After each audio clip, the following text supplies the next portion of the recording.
Okay, so here we are, week two. I'm gonna try to cover two chapters, three and four, this week. Now, what's interesting about chapter three and four is that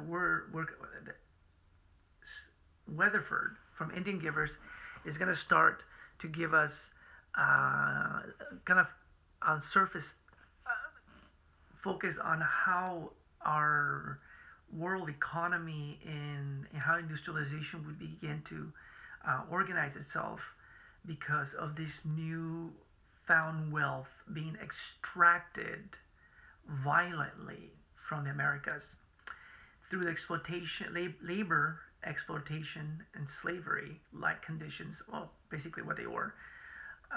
Being experienced primarily by Native American people at the beginning, and later on by being replaced because their numbers will be plummeting because of this destabilization situation that was happening by Africans, people of African descent, who would also contribute to creating great wealth. Now, first you got gold and silver being transferred, right? That those monies ends up with the hierarchy, like the people at the top of the hierarchy, the kings, the queens, the nobility class.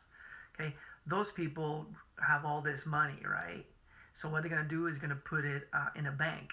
Well, the bank is in charge of looking around and seeing where do we put this so we can get more money back, hence interest back.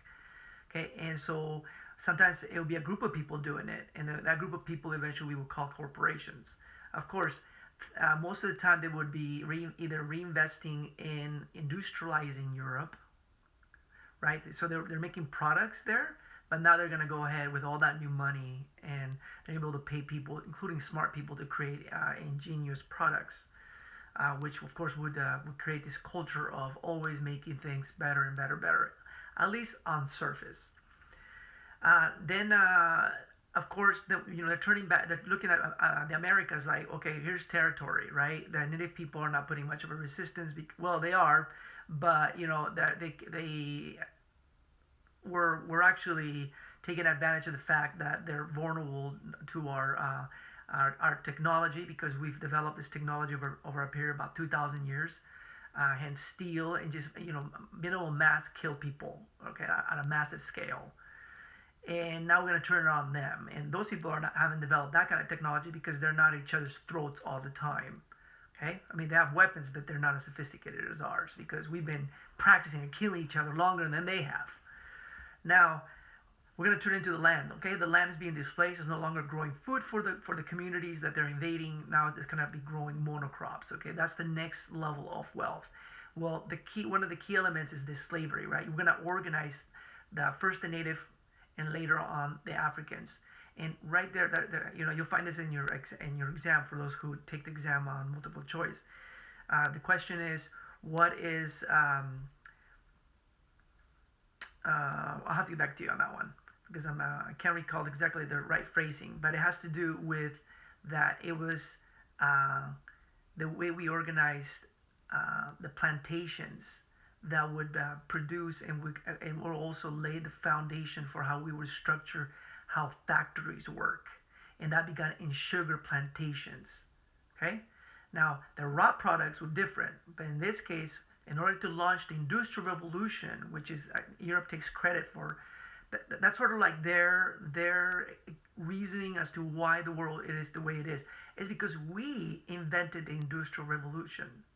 And because of the Industrial Revolution, we were able to launch the modern world. Yes, but on the backs of who? Okay? American invaded land, and the primary product being cotton. American cotton, American-born cotton, not cotton brought for overseas, but American cotton, which Native people have been using for at least 6,000 years. That history, or at least the evidence shows. All right. So here, that's where we're at right now. But now that we have all these pieces together, what are we going to do next? What we're going to do next is how we're going to be able to stabilize our populations. Recall in in some of the earlier readings that Europeans are not only exposing native people to the diseases, but they themselves have been exposed to the disease, and because they have an unstable environment, it usually when the diseases do come in and they wipe out huge numbers of people. Sometimes in some places up to 30 or 40% of their population. Okay, so literally collapsing whole communities. So, and of course that leads to less labor, right? And so who's gonna go out there and grow stuff because there's more dead people and there's nobody out there to go grow it.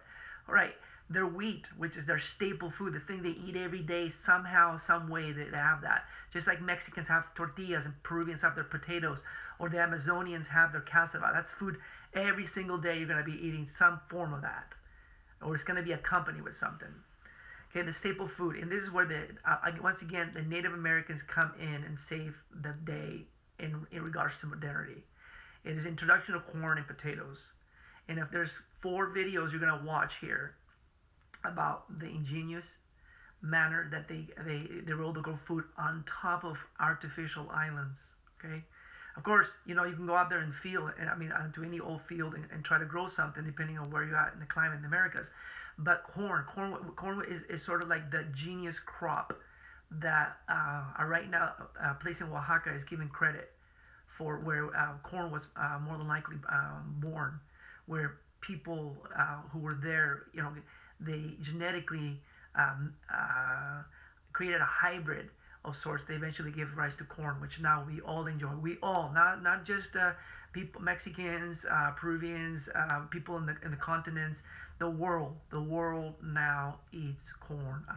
One way or another is consuming it. The Mexicans, who are given credit for the invention of corn, have converted the whole planet into a corn-based people. All right, so I want to make those points so far. Let's see where we're at here.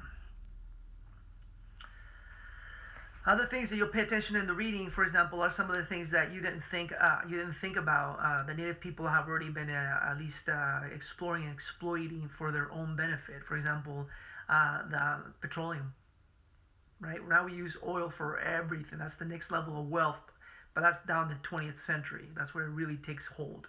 But for now, we'll just stay with silver, gold, the land, the monocrops, tobacco, cotton, sugar. Okay. Which would enrich the Caribbean for a little bit for the Europeans, but eventually it would be impoverished once the Europeans left. But that's another tangent. I don't want to go down that way. We also see again, I already mentioned how the labor slave force would be organized, which will the factories of today that's where they have their beginnings, and eventually they would take that model out to create the Industrial Revolution, to organize the European masses who are now multiplying because corn and potatoes were starting to stabilize their populations. Very important to understand that. Okay. Now, a couple other things is potato. Here's one little neat story that was shared with me about a year ago. So, Europeans could only take an overseas trip with the staple food for approximately 3 months out. Okay, they couldn't really, they had to usually stop at ports. The potato finally allowed for long trips on overseas. That means that you didn't have to stop at ports all the time. Sometimes the ports would charge you a hefty fine for landing in their ports, and if you didn't pay, you got stuck out at sea, or in the least you'd probably be attacked. So potatoes, once introduced by the Peruvians into the world scene, they would ultimately change how armies, how different communities and nations would be able to depend on that foodstuff to move their military. So it's really important that these 2 discoveries are by the Europeans brought back to Europe. Corn and corn and potatoes would transform the dietary of the planet as a whole. Okay, so I'm going to leave it at that. For this week, we have 4 questions. So you can answer of the 4 one question. Now, if you're one of those students who says, you know what, I want to get my 7 out of the way because I don't have to deal with this at the end, you can do 2 or 3, or you can do all 4 questions. But remember, each question requires a page and a half. All right? And any other questions, let me know. I do want to touch base with some of you in person via camera. That way, I get to meet your acquaintance and see who I'm teaching. I don't want to go stalking you on Facebook or wherever, or Instagram. I don't have Instagram, by the way, so I can't do that. So let's leave it at that. Talk to you soon. Bye bye.